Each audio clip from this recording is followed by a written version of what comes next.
kan hak demokrasi, hak politik setiap orang, setiap menteri sama saja. Yang paling penting presiden itu boleh loh kampanye.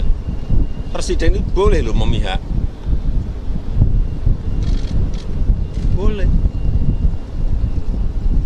Tapi yang paling penting waktu kampanye tidak boleh menggunakan fasilitas negara. Boleh, Pak. Kita ini kan pejabat publik sekaligus pejabat politik. Masa gini nggak boleh berpolitik? Nggak boleh. Menteri juga boleh. Gimana? Itu saja. Yang mengatur itu hanya tidak boleh menggunakan fasilitas negara. Ya, apa makna dibalik pernyataan dari Presiden Joko Widodo itu yang akan kita bahas pagi hari ini. Sudah ada sejumlah orang narasumber yang bergabung bersama kami. Kita akan sapa satu persatu. Ada Muhammad Iqbal, juru bicara Timnas Anies Mohaimin. Selamat pagi, Bang Iqbal. Terima kasih. Waalaikumsalam warahmatullahi wabarakatuh. Dan ada Mas Hasan Hasbi, juru bicara TKN Prabowo Gibran. Selamat pagi, Mas Hasan.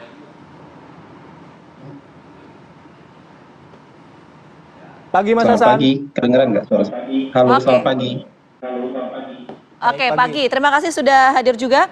Dan ada Heru Dewanto selaku Sekretaris Eksekutif TPN Ganjar Mahfud. Selamat pagi Mas Heru. Pagi. Terima kasih sudah hadir. Dan ada Prof. Siti Zuro, peneliti senior politik BRIN.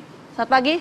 Ya, selamat pagi. Assalamualaikum warahmatullahi wabarakatuh. Waalaikumsalam warahmatullahi wabarakatuh. Saya mau ke Prof. Wiwi terlebih dulu. Prof, dengan apa yang disampaikan oleh Pak Presiden soal berpihak, aturannya memang sudah ada, tapi dalam konteks politik, konteks kontestasi Pilpres 2024, implikasinya apa sih, Prof? Gitu. Implikasinya ya, karena sudah panjang ini diskusinya. Jadi menurut saya memang banyak ya pakar hukum, khususnya pakar hukum tata negara yang berargumentasi atas nama tentunya hukum ya, perspektif hukum dengan pasal, ayat dan sebagainya, itu jelas sekali.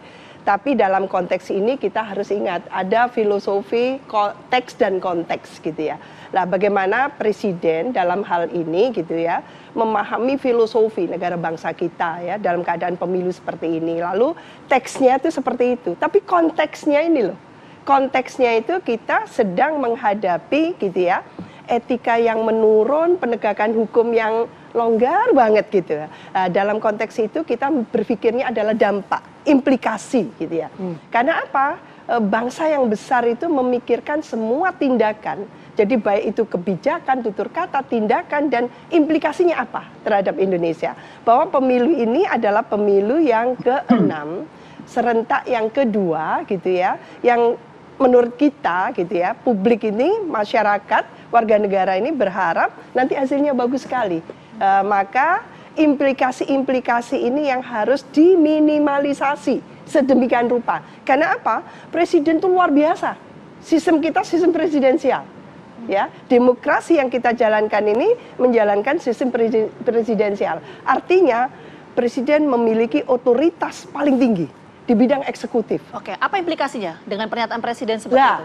Ini birokrasi ini, dalam perspektif birokrasi ya, bahwa birokrasi itu karakternya itu sangat top down, sangat hierarkis gitu ya, mulai nasional, provinsi, kabupaten, kota, turun kecamatan, desa, kelurahan. Nah, itu birokrasinya panjang. Nah, birokrasi yang hierarkis seperti itu butuh role model, butuh kebijakan yang jadi panutan. Jadi sekali presiden mengatakan tidak apa-apa, karena jabatan politik, jabatan pemerintahan itu bisa, iya. Tapi birokrasi kita, wassalam, akan terkotak-kotak, akan partisan, gitu ya. Jadi infrastruktur di bawahnya nanti yang akan berpengaruh. Oh iya, ikut semua ini, ikut semua, gitu. Karena enggak apa-apa kok, berpihak boleh.